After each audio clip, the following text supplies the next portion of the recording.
On October 12, 1997, the stillness of the Pacific Ocean was broken in a way that no one present along the shore of Monterey Bay could have anticipated. What began as an ordinary afternoon, waves rolling gently against the coastline, seabirds gliding low over the water, suddenly turned into a moment that would be remembered for decades. A small experimental aircraft appeared overhead, its movement unsteady, almost uncertain.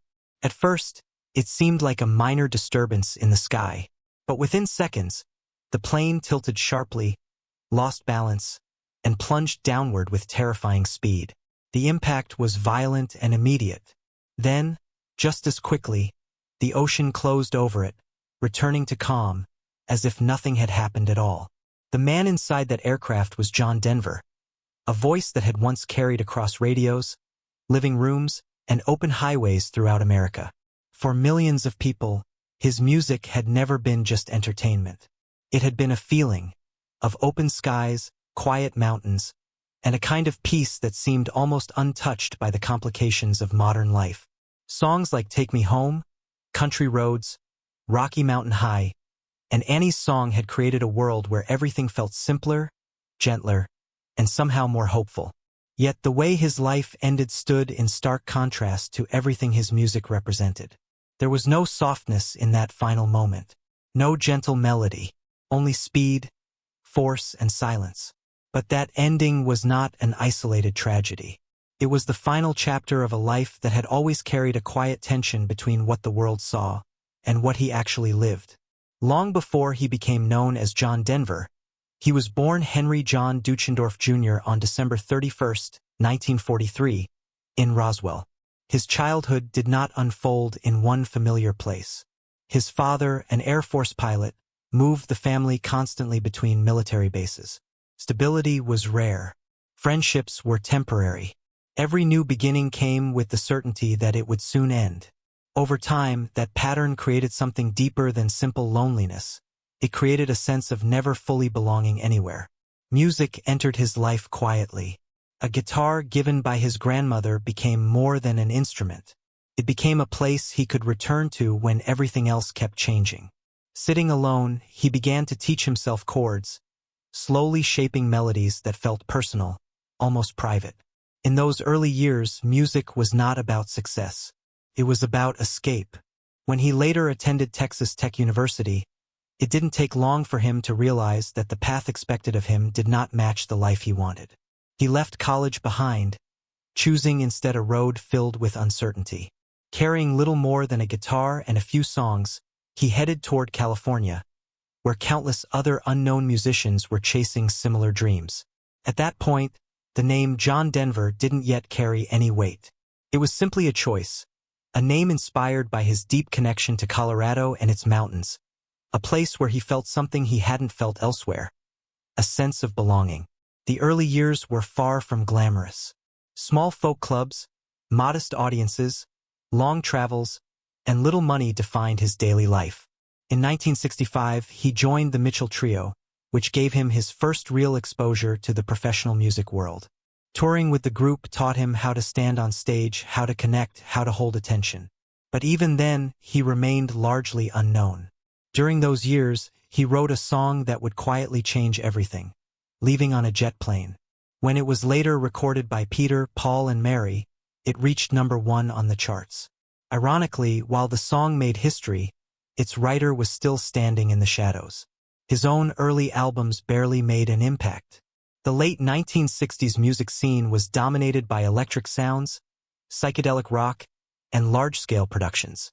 His gentle acoustic style seemed almost out of place. For a time, it looked as if he might remain just a songwriter, someone whose voice would never fully reach the public. Then, in 1971, everything changed. Take Me Home, Country Roads entered the world quietly, but it didn't stay quiet for long. There was something about it that felt instantly familiar, even to people who had never seen the places it described. It wasn't just a song. It was a memory people didn't know they had. It climbed the charts, filled radio stations, and transformed John Denver into a national figure almost overnight. What followed was a period of extraordinary success. Albums sold in the millions, concerts expanded from small halls to massive arenas. Songs like Rocky Mountain High became deeply tied to the identity of Colorado itself. By the mid-1970s, he was one of the most recognizable voices in America. But success brought its own complications.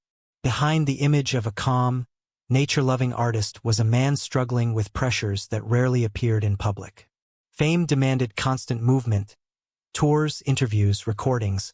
His personal life began to fracture under that weight. His marriage to Annie Martel, the inspiration behind Annie's song, slowly deteriorated. The distance wasn't sudden. It built over time, missed moments, long absences, emotional strain. There were also sides of him that clashed sharply with his public image. Moments of anger, impulsive behavior, stories that seemed almost impossible to reconcile with the gentle voice people heard in his music. These contradictions became more visible as the years passed. At the same time, the music world around him was changing. The late 1970s and 1980s introduced new sounds: disco, harder rock, polished pop production. His simple acoustic style, once refreshing, now seemed out of step with the direction the industry was taking. His commercial success began to decline. Yet he didn't disappear. Instead, he shifted his focus. He became more involved in environmental causes, humanitarian efforts, and even space exploration initiatives, working alongside organizations like NASA. His music may not have dominated the charts anymore, but his voice still carried meaning in other ways. And then there was flying. Flying gave him something music no longer could: a sense of control, of solitude, of freedom untouched by public expectation. High above the ground, away from audiences and pressure, he found a kind of peace that mirrored the landscapes he had always sung about.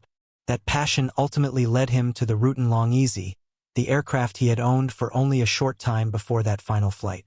On that October afternoon, the conditions were clear. There was no storm, no obvious external danger. The problem lay within the aircraft's design.